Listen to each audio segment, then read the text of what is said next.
udah on videonya. Halo semuanya, konbanwa. Sekarang sudah jam setengah 5 dan gue lagi ada di Kyoto Station sekarang. Jadi maaf kalau gak berisik. Lagi makan donat di Mr. Donut.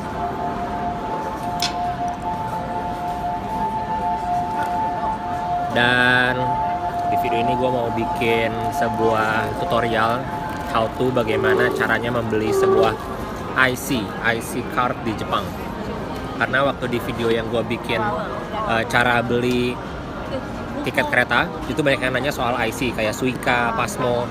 Kalau kalian pernah ke Jepang atau berencana akan liburan ke Jepang, biasanya kalian familiar dengan namanya Suica atau Pasmo. Gue sendiri punya kartunya, karena ini Suica. Jadi di Jepang itu ada 10 jenis IC card. IC card itu apa sih? IC card itu adalah smart card. Jadi kartu yang bisa diisi ulang depositnya. Jadi sama kayak kartu debit. Cuman bedanya apa kalau di Jepang? Kalau di Jepang itu, kalau yang tadi gue sebutin kayak Suica dan Pasmo, itu mereka diproduksi atau dibuat oleh perusahaan JR. JR itu Japan Railway, atau kalau di Indonesia itu KAI, Kereta Api Indonesia. Jadi PT Kereta Api Indonesia, kalau di Jepangnya JR Company. Nah, di Jepang sendiri ada 10 kayak tadi gue bilang, dan gue harus nyontek ada apa aja karena namanya itu cukup banyak. Kalau kalian mau tahu lebih lengkapnya, bisa klik link di description di bawah di japanguide.com. gue tulis linknya di kolom deskripsi, silahkan cek sendiri. Cuman gue akan cerita sedikit soal IC card-nya. Jadi IC card itu ada 10. Yang pertama Suica, Pasmo, Ikoka, Kitapa, Toika, Manaka, Kitaka, Sugoka, Nimoka, dan Hayakake. Bedanya apa? Namanya agak-agak bingung. Tapi kalau belakangnya K, kayak Suica, Ikoka, Manaka, K itu menunjukkan kartu. Nah, yang paling terkenal adalah Suica. Suica ini. Kalau yang belakangnya K tadi itu biasa diproduksi oleh pabrik, jadi dari JR company-nya. Jadi JR di Jepang itu ada bermacam-macam. Ada JR East itu yang meliputi wilayah Kanto, Tokyo, Chiba, Yokohama, dan lain-lain. Lalu ada JR yang utara, JR Hokkaido namanya, di bagian utara Jepang. Lalu ada JR Central. JR Central itu dia kalau untuk meliputi yang sebelah gua ada orang, jadi harus geser dulu. JR Central itu dia meliputi Nagoya dan Shizuoka. Lalu kalau yang JR West itu ada Osaka, Kyoto, dan jadi gue ini termasuk JR West. Dan di Fukuoka ada namanya JR Kyushu. Ya, JR Kyushu. Jadi ada 1, 2, 3, 4, ada 5 wilayah JR. Nah, balik lagi ke IC card. IC card tadi kalau JR East dia memproduksi Suica. Lalu yang JR West memproduksi Ikoka. Lalu yang Central memproduksi Manaka, dan lain-lain. Nah, bedanya apa? Kalau kalian sering nanya bedanya Pasmo sama Suica itu apa? Bedanya itu sebenarnya nggak ada bedanya kalau dari fungsi. Cuman dari yang membuatnya siapa, yang memproduksinya siapa, gitu. Jadi menurut fungsi sama, dan tidak hanya digunakan untuk membayar tiket untuk masuk gate untuk kereta, tapi bisa untuk restoran, bisa untuk belanja, bisa untuk vending machine, bisa untuk bayar macam-macam, banyak, bayar listrik bisa, bayar dan lain-lain, karena sangat multifungsi dan prosesnya cepat banget. Jadi kalau kalian nanti kan gue tunjukin caranya. Kalau kalian masuk ke gate in itu tinggal masuk ke gate yang pakai sensor itu. Kalau di Indonesia kan gue juga sering pakai KRL. Nah, gue biasanya pakai BCA debit, BCA gue. Dan itu kadang-kadang prosesnya agak lama, sekitar 1 sampai 2 detik. Jadi 1,5 detik sekian, gue pernah baca artikel. Tapi kalau di Jepang ini less than 1 second. Jadi sekitar 0,3 detik lah, 0,2 detik. Jadi benar-benar mantap, kalian bisa langsung, gate-nya langsung kebuka.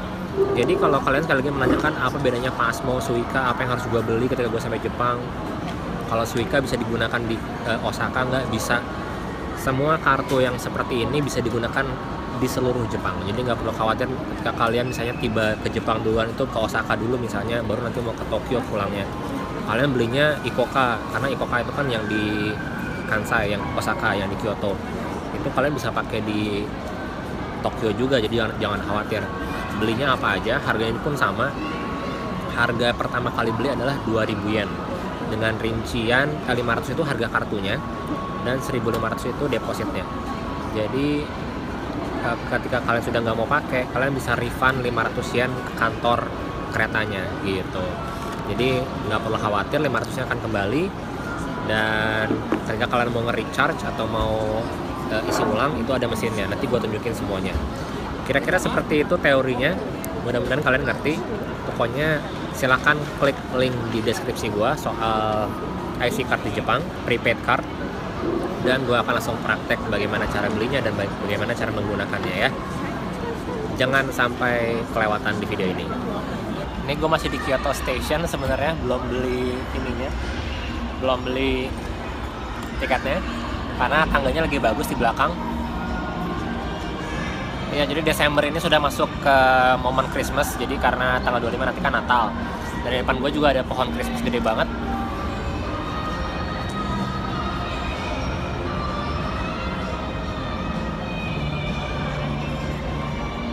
Ya, jadi Kyoto Station tapi kayak bukan di station ya, pokoknya keren banget lah Jepang itu.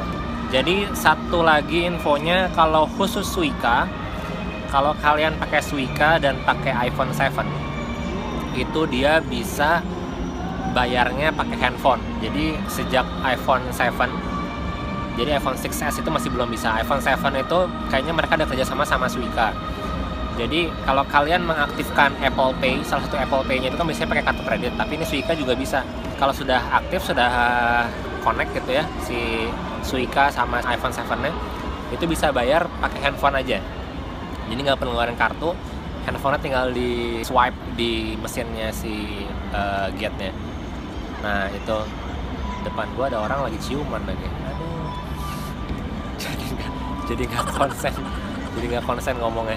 Intinya itu. Tapi gue sendiri belum pernah ngeliat sih orang Jepang yang bayar pakai iPhone 7 itu, belum, karena nggak tahu deh, belum nemu aja. Oke, nggak usah panjang lebar lagi, langsung aja kita beli IC cardnya, Ikoka yang akan gue beli, dan bagaimana cara pakainya ya.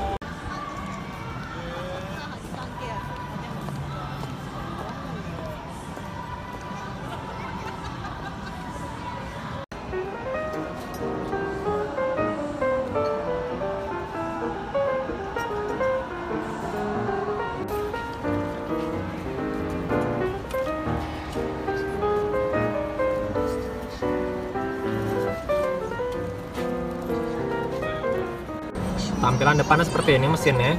Pertama siapkan uang yang pasti, dan kalau kalian nggak bisa bahasa Jepang sama sekali, nggak usah takut, ada menu bahasa Inggris. Pilih IC card, lalu IC card adopt, dan kata gue tadi bilang 500 itu deposit untuk pembeliannya, dan sisanya 1.500 itu untuk isinya. Jadi masukkan uangnya.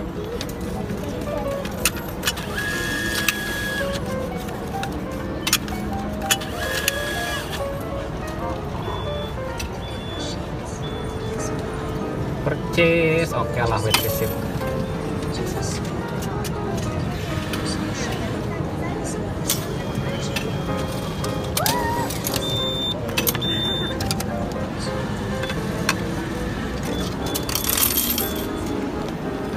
Congratulations, your Iko card has arrived. So akhirnya gue punya Ikoka ya setelah setahun lebih tinggal di sini. Jadi inilah kartu Ikoka-nya. Kayak tadi gue bilang, kalau di Kyoto atau Osaka atau daerah Kansai yang lain, Ikoka adalah kartu utamanya, bukan Suica. Dan akhirnya gue punya Ikoka setelah setahun gue tinggal di Kyoto. Sebelumnya gue nggak punya IC card. Ada yang nanya kenapa gue nggak pakai IC card aja gitu. Karena gue jarang jalan-jalan naik kereta. Sering sih, cuman ya gue lebih seringnya beli tiket langsung walaupun nggak praktis. Akhirnya gue punya ini, isinya 1.500. 500-nya untuk beli kartunya, dan bisa dikembaliin lagi, bisa kita dapat refund 500 ketika kita sudah selesai pakai. Jadi ya nggak rugi-rugi banget. Dan ini resipnya dalam bahasa Jepang ya, 2.000 yen.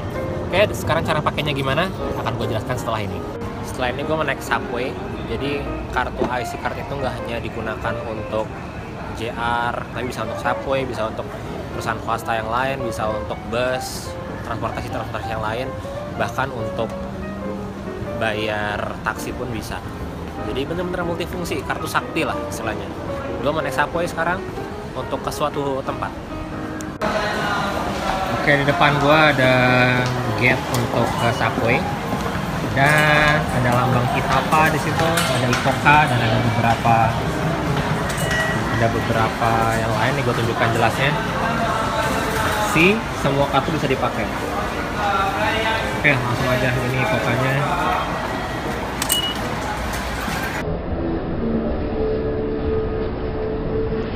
$1.500. Easy ya, gampang banget kan. Jadi di akhir, jadi gate-nya kan kita pertama masuk, lalu ada pas mau keluar itu ada semacam LCD untuk pemberitahuan ada berapa saldo kita. Nah, kemarin ada yang nanya juga ke gua, kalau kita pakai IC card itu tap in sama tap out-nya harus pas nge-scan lagi nggak? Jawabannya iya, harus. Sistemnya kayak KRL. Jadi saldo akan baru dipotong ketika kita keluar gate, bukan ketika pas masuk. Jadi sistemnya bukan kayak busway. Kalau busway kan cuma ada tap in aja. Kalau kita keluar exit kan nggak harus keluarin kartu lagi. Nah, sistemnya ini pakai tap in tap out. Announcement-nya agak berisik, sorry. Jadi harus tap in tap out dan saldo baru akan kepotong setelah kita keluar dari gate. Intinya itu. Nanti ketika kita keluar akan kelihatan saldonya berapa. Oke, sekarang gue ada di Shijo, jadi 2 stasiun dari Kyoto, karena gue ada urusan di sini. Nah, kalau kartu kalian habis isinya, atau kalian nggak tahu depositnya berapa, atau tiba-tiba lupa isinya berapa dan ketika mau keluar nggak bisa karena saldonya kurang, ada IC card charge machine, sama ada fare adjustment. Jadi ada 2. Bedanya apa? Kalau IC card itu untuk ngecas seperti biasa buat isi ulang. Dan kalau fare adjustment tadi untuk yang fungsi yang kedua, yaitu kalau kalian lupa dan ketika mau keluar ternyata saldonya kurang, kalian bisa fare adjustment di situ hanya untuk isi kekurangannya aja. Misalnya kurang 100 yen atau kurang 200 yen, itu bisa di situ.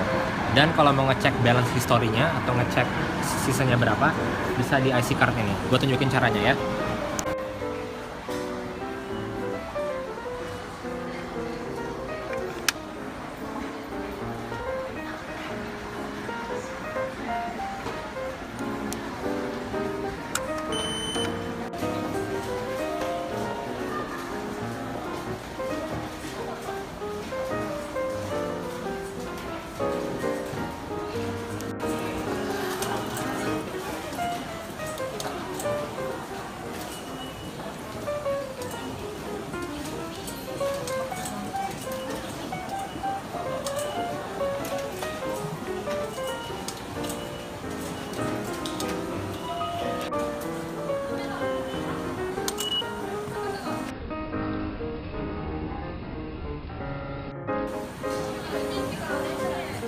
Ya, tadi sesuai yang kalian lihat, itu kan yang gua pakai cuma 210 yen kelihatan dari screen-nya. Jadi masih ada sekitar 1.300, ya sekitar 1.300-an lah. Ceritanya cukup panjang soal IC card. Jadi itu intinya yang bisa gua sampaikan. Semoga bermanfaat, semoga kalian mengerti apa yang mau gua sampaikan. Untuk lengkapnya, untuk lebih detailnya silahkan cari di Google, karena banyak sekali artikel atau blog tentang IC card di Jepang ini. Ya, jadi kalau kalian mau ke Jepang nanti, atau mau liburan, atau mau tinggal, atau mau sekolah, IC card ini sangat membantu. Suica, Manaka, apapun semua itu bisa dipakai seluruh Jepang dan bisa dibeli dimanapun sebenarnya, nggak hanya di Kyoto Station atau nggak hanya di major train station. Gua ngambil Kyoto Station karena ya sebagai contoh aja sih, di stasiun-stasiun kecil pun kalian tetap bisa beli, jadi nggak hanya di stasiun besar seperti Kyoto Station aja. Oke, jangan lupa di share, di like, di komen, di subscribe channel gue di YouTube. Terima kasih buat yang sudah subscribe selama ini. Sampai ketemu di video-video yang lain ya. Dadah semuanya.